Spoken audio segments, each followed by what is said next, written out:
বিসমিল্লাহির রহমানির রহিম। প্রিয় ছাত্রছাত্রীরা, যারা এবছরে অষ্টম থেকে নবমে উঠবে এবং নবম থেকে দশমে উঠবে,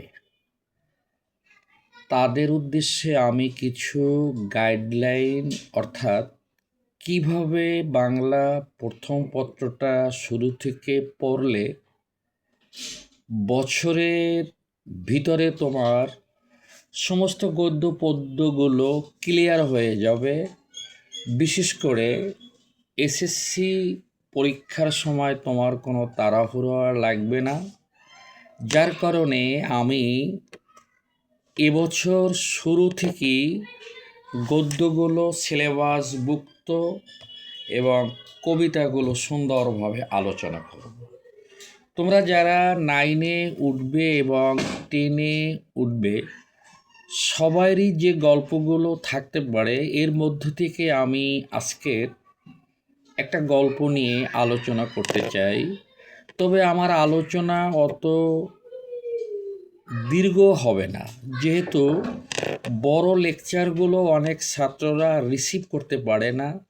প্রয়োজনে আমি একটা গদ্যকে দুটো লেকচারে বিভক্ত করব, কারণ বড় একটা লেকচার দিলে অনেকে শুনতে এবং অনেকের একটু বিরক্তি ভাব আসতে পারে, যার কারণে আমি ছোট ছোট লেকচার দেব। যারা আমার সরাসরি দেখতে আছো অথবা ডাইরেক্ট স্টুডেন্ট, ইনডাইরেক্ট স্টুডেন্ট, তাদের কাছে বলবো, যখন আমার লেকচারটা শুনবে তোমরা পাঠ্য বইটা সামনে রাখবে। এখনও তোমাদের নতুন ক্লাস শুরু হয় না, জানুয়ারিতে হয়তোবা তোমরা 9-এ যারা পড়ো উঠবে তারা বই পাবে, কিন্তু যারা 10-এ উঠেছ তাদের তো বই আগেই আছে। আমি তোমাদের পুরাতন একটি গল্প নিয়ে আলোচনা করব। গল্পটা 9-এও থাকবে, 10-এও থাকবে। গল্পটা হলো মমতাদি। আজকের আমি মিনি লেকচারে মমতাদি সম্পর্কে একটা লেকচার দেব। এমনভাবে তুমি শুনবা, লেকচারটার সামারি, লেকচারটার জিস্ট কথাটা যেন তুমি ভালো করে বুঝো এবং ওই লেকচারের মধ্য দিয়ে যেন তুমি প্রশ্নগুলো আর্ন করতে পারো। সেটা জ্ঞান আসুক, গণিত, সেটা অনুধাবন আসুক অথবা বহুপদী আসুক। আর এখন তো নতুন সিস্টেমে সংক্ষিপ্ত প্রশ্নও থাকবে। তাই আমি মমতাদি সম্পর্কে আলোচনা শুরু করি। মমতাদি গল্পটি সামাজিক একটি গল্প। সামাজিক গল্প এই জন্যে বলা হয়, এই মমতাদি গল্পের শুরু থেকে শেষ পর্যন্ত এখানে সমাজের একটি মেসেজ নিয়ে আলোচনা করা হয়েছে, যে মেসেজটি আমাদের সবারই জানা উচিত এবং এ সম্পর্কে আমাদের ওয়াকিবহাল হওয়া উচিত। আমাদের রাইটার মানিক বন্দ্যোপাধ্যায়, তার লেখার বৈশিষ্ট্যই হলো সমাজের সংস্কারধর্মী মেসেজ দেওয়া, যার কারণে তিনি আজকের গল্পটার মধ্যে মমতাদি নামে একজন মহিলা, যেহেতু তার বইতে 23 বছর বয়স লেখা হয়েছে, তাকে কেন্দ্র করে সমাজে কিছু মেসেজ দিতে চেয়েছেন। এই মমতাদি গল্পটি মানিক বন্দ্যোপাধ্যায়ের সরীসৃপ নামে একটি গল্পগ্রন্থ রয়েছে। সেই সরীসৃপ গল্পগ্রন্থে 1939 সালে অন্তর্ভুক্ত হয়েছে। মমতাদি গল্পের কেন্দ্রীয় চরিত্র মমতাদি নিজেই। মমতাদি একজন মহিলা, তার বয়স হয়েছিল 23 বছর। তার গৃহে ছিল একমাত্র ছেলে, যার বয়স হয়েছিল 5 বছর, বইতে লেখা বছর 6। এবং তার গৃহে ছিল স্বামী। স্বামী চাকরি করতেন। কিন্তু হঠাৎ করে তার স্বামীর চাকরিটা 4 মাস আগে চলে গিয়েছে। 4 মাস আগে চলে যাওয়ার পরে তার সংসারে একটু অভাব দেখা দিল, দৈন্যতা, যার কারণে সে বোর মধ্যে লেখা আছে পর্দা ঠেলে বাইরে আসলেন। পর্দা ঠেলে বাইরে আসলেন কথাটার মানে হলো মেয়েরা তো ঘরের মধ্যেই থাকে, মেয়েরা তো গৃহীই থাকে, কিন্তু ওই মেয়ে সে স্বামীর চাকরিটা যাওয়ার পরে সংসারের অর্থনৈতিক সচ্ছলতা আনার জন্যে সে অন্য জায়গায় চাকরি খুঁজলেন। তখনকার সময় ভারতে যারা ব্রাহ্মণ ছিল, ব্রাহ্মণের কন্যারা রান্না করত। এই ব্রাহ্মণের কন্যার সংক্ষিপ্ত রূপটি হলো বামন্দি। বামন্দি কথাটার অর্থ হলো যারা রান্না করে। যদিও ভারতে এই বামন্দি একটু নিম্ন শ্রেণীর কাজ, তারপরও ভাই বামন্দি পেশাটা ভারতে এখনও চালু আছে, আমাদের বাংলাদেশেও এটা চালু আছে, যেটাকে আমরা কাজের বুয়া বলি, বিভিন্নভাবে আখ্যায়িত করি। যাই হোক, সেদিকে আর না গেলাম। মানিক বন্দ্যোপাধ্যায় এখানে সেই মমতাদি স্বামীর চাকরি যাওয়ার পরে মমতাদি গৃহে সুখ শান্তি আনার জন্যে বাইরে চাকরি খুঁজলেন। তখন তিনি এক গৃহকর্তার ঘরে গেলেন। যখন গৃহকর্তার ঘরে গেলেন তখন সময়টা ছিল শীতের সকাল, এবং মমতাদির পরনে ছিল ময়লাযুক্ত সেলাই করা কাপড়, যার পাড়টা ছিল বিবর্ণ বা লাল, এবং তার সিথিতে তার শাড়ির ঘোমটা ছিল সিথির সীমান্ত পর্যন্ত।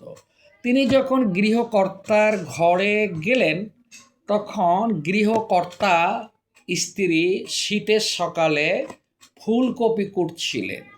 এমন সময় মমতাদি ওই গৃহে ঢোকার পরে সে উক্তি করলেন, আপনাদের রান্না করার লোক প্রয়োজন, সাথে আমি ছোট ছেলে মেয়েও রাখতে পারবো। কিন্তু মমতাদির বামুন্দি হতে পারে, কাজের মেয়ে হতে পারে, কিন্তু তার ব্যবহার খুব সুইট ছিল, ব্যবহার খুব ভালো ছিল। অল্পর মধ্যে সেই গৃহকর্তার ঘরে জায়গা করে নিয়েছেন। তখন গৃহকর্তার স্ত্রী তাকে অনেক প্রশ্ন করলেন। এর মধ্যে গৃহকর্তার ঘরে স্কুল পড়ুয়া এক ছাত্র ছিল, যেটাকে মানিক বন্দ্যোপাধ্যায় ছোট কর্তা বলে অভিহিত করেছেন। অল্প সময়ের মধ্যে মমতাদির সাথে তার একটা রিলেশন হয়ে গেল, ভাই বোনের সম্পর্কের মতো। গৃহকর্তার সাথে কথাবার্তা চুক্তি হলো যে চাকরি করবে। মমতাদির চাকরি নেওয়ার আগে একটা চুক্তি করেছিল যে আমি 2 বেলা রেঁধে দেব, কিন্তু খাবো না। না খাওয়ার কারণ হলো মমতাদির গৃহে স্বামী আছে, 5 বছরের ছেলে আছে, তাকে রেখে সে খাওয়া দাওয়া করবে না। মমতাদি সাথে চাকরির চুক্তি হয়ে গেল। মমতাদি মনে মনে ভাবছিলেন যখন চাকরি করতে আসে যে 12 টাকা মায়না হলেই এনাফ, 12 টাকা মায়না হলেই যথেষ্ট। কিন্তু মমতাদি শুরুতে মালিক পক্ষের সাথে এমনভাবে কথা বলেছেন, এমনভাবে আচরণ করেছেন, তার ব্যবহারে মালিক পক্ষ 15 টাকা ধার্য করলেন, এবং মমতাদির সাথে চাকরির চুক্তিভুক্তি হওয়ার পরে মমতাদি চলে আসলেন। মমতাদি থাকতেন কলকাতার জীবনময়ী গলির 27 নম্বর বাড়িতে, যে গলিটা ছিল খুব নোংরা বিশ্রী, তারপর ওখানে থাকতো সে। মমতাদি কথা অনুযায়ী গৃহকর্তার ঘরে চাকরি করতে আসলেন। প্রথম দিন যখন তিনি আসলেন খুব নীরবে নত মুখে কাজ করলেন, এবং তার চোখে পানি ছিল। পানি থাকার কারণ হলো তার ওই সময় একটা চাকরির প্রয়োজন ছিল, এজন্যে তিনি তার চোখে সজল মানে অস্ত্রশোকে সে কৃতজ্ঞতা স্বীকার করলেন এবং প্রথম দিন তিনি চাকরি যে করলেন এত সুন্দরভাবে দায়িত্ব পালন করলেন, নীরবে নত মুখে কোনো অতিরিক্ত কথা বললেন না, ছায়া মানবীর মতো কাজ করে চলে গেলেন। এভাবে মমতাদি আস্তে আস্তে গৃহকর্তার বাড়িতে কাজ করে এমন একটা জায়গা করে নিয়েছেন, এমন একটা স্থান করে নিয়েছেন, মমতাদির সাথে তাদের সম্পর্কটা খুব ভালোবাসার সম্পর্কে নিবিড় হলো। এবং প্রথম দিনে স্কুল পড়ুয়া ছাত্র তাকে বামুনদি বলেছিলেন। বামুনদি বলার পরে মমতাদি একটু মনে কষ্ট পেয়েছিলেন। মমতাদির ঘরে টাকা না থাকতে পারে, কিন্তু তার খুব আত্মসম্মান ছিল, সে আত্মমর্যাদাকে খুব মূল্যায়ন দিত। তখন এক পর্যায়ে সে বলেছিলেন, তুমি আমাকে বামুনদি বলো না, বরং দিদি বলো। তুমি আমাকে বামুনদি বলো না, বড় দিদি বলো। প্রিয় ছাত্রছাত্রীরা, তোমরা তো আজকের এই গল্পটার সাথে অত পরিচিত নয়, বিধায় আমি প্রথমেই তোমাদের ক্লাসের শুরুর আগে এই গল্পটা সম্পর্কে বলতে আছি। যাই হোক, মমতাদি বহুদিন ওই ঘরে কাজ করলেন। কাজ করার পরে ওখানে এমন একটা জায়গা তিনি করলেন, স্কুল পড়ুয়া ছাত্র তাকে দিদি বলে সম্বোধন করলেন। শুধু দিদি না, যেখানেই মমতাদি যেতেন সেখানেই স্কুল পড়ুয়া ছাত্র চলে যেতেন। যার কারণে গৃহকর্তার স্ত্রী একবার বলেছিলেন, মানিক বন্দ্যোপাধ্যায়ের উক্তি, ওকে তোমাকে জ্বালিয়ে মারবে, ওকে বেশি আস্কারা দিও না, ওকে বেশি আস্কারা দিও না, ওকে বেশি আস্কারা দিও না। তখন মমতাদি গল্পের ভিতরে গল্পের মধ্যে এটাই মানিক বন্দ্যোপাধ্যায় বলতে চেয়েছেন। সে এমনভাবে জায়গা করে নিয়েছেন, গৃহকর্তার স্ত্রী যখন শুনলেন তার স্বামীর চাকরি আবার পেয়েছে জানুয়ারি মাসের 1 তারিখে, তখন গৃহকর্তার স্ত্রী একটু মানে অভিমান করে বলতে আছেন, তোমার স্বামীর চাকরি হয়েছে, তুমি প্রয়োজন মনে করলে তুমি আত্মসম্মান রক্ষার্থে তুমি চলে যেতে পারো। কিন্তু এই কথা বলার পরে মমতাদি খুব কষ্ট পেয়েছে মানসিকভাবে, শুধু কষ্ট পায়নি, তখন সে বললেন, কথাটা ঘুরে বললেন যে এই বর্তমান যুগে একজনের টাকায় তো চলা যায় না, স্বামীরও চাকরি লাগে, স্ত্রীরও চাকরি লাগে। আসলে কিন্তু গৃহকর্তা মমতাদিকে ছাড়তে চায় না, তার মানসিকটা বুঝতে চেয়েছেন। এবং মমতাদিও গৃহকর্তার সাথে যে তার সম্পর্ক খুব আপনত্ব, এটাও বোঝাতে চেয়েছেন যে তিনি যেতে চায় না। এক পর্যায়ে মমতাদি বলে ফেললেন, তাহলে আপনারা কি আমার কাজে কোনো ত্রুটি পেয়েছেন, আপনারা কি আমার ব্যবহারে কষ্ট পেয়েছেন? তখন গৃহকর্তার স্ত্রী বললেন, অমন কথা তোমার শত্রুও বলতে পারবে না। প্রিয় ছাত্রছাত্রীরা, গল্পটা কিন্তু আমি প্রথম বছরের শুরুতে তোমাদের গল্পটা বলতে আসি, অমন কথা তোমার শত্রুও বলতে পারবে না। এখানে আমাদের মানিক বন্দ্যোপাধ্যায় যে বিষয়টা বোঝাতে চেয়েছেন, আমাদের সমাজে কাজের বুয়ার প্রতি অত্যাচার করে, নির্যাতন করে, মানুষ সুন্দর সুন্দর ভালো তরকারি পাক করে কাজের বুয়াকে দেয় না। আর এখানে কিন্তু ব্যতিক্রম কিন্তু একটা অধ্যায়। কারণটা কি? এখানে মমতাদি এমনভাবে জায়গা করে নিয়েছে, অত্যাচার তো দূরের কথা, তাকে ছাড়তেই চায় না। তাই মমতাদি গল্পের মধ্যে মানিক বন্দ্যোপাধ্যায় এটাই বলতে চেয়েছেন, কর্মীর উপরে অত্যাচার করা যাবে না, নির্যাতন করা যাবে না, তাদের সাথে সুন্দর আচরণ করতে হবে। আর গৃহকর্মীকেও বলতে চেয়েছেন, তুমি তোমার দায়িত্ব কর্তব্যের মধ্যে দিয়ে এখানে জায়গা করে নিবে। প্রিয় ছাত্রছাত্রীরা, স্কুল পড়ুয়া ছাত্রটার সাথে মমতাদির এমন ভাই বোনের সম্পর্ক হয়েছে, মমতাদির লুকোনো টাকা ছিল, জমানো টাকা ছিল, ওই টাকা দিয়া সে স্কুল পড়ুয়া ছাত্রকে 2টা কমলা কিনে দিয়েছেন।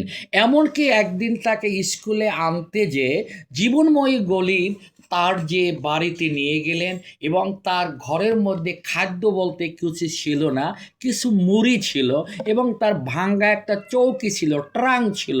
সে সম্মানের দিকে না লক্ষ্য করে ছেলেটাকে সে আদর করতেন, সেজন্য নিয়ে গেলেন। প্রিয় ছাত্রছাত্রীরা, যারা আমার কণ্ঠে যুক্ত আছো এবং যারা শুনতে আসো, আমি কিন্তু তোমাদের সামনে মমতাদি গল্পটি সুন্দরভাবে তুলে ধরেছি। এখানে গল্পটা মমতাদি দিয়েই শুরু হয়েছে, এজন্যে নামকরণ মমতাদি হয়েছে। এই মমতাদি গল্পটি লিখেছেন মানিক বন্দ্যোপাধ্যায়। যেই মানিক বন্দ্যোপাধ্যায়ের জন্ম হলো বিহারের সাঁওতাল পরগনায় এবং তার জন্ম হলো 1908 সালে। দু একটা কথা আমি একটু রিপিট করি, এজন্যে কথাটা তোমাদের জন্য বুঝতে সুবিধা হয়।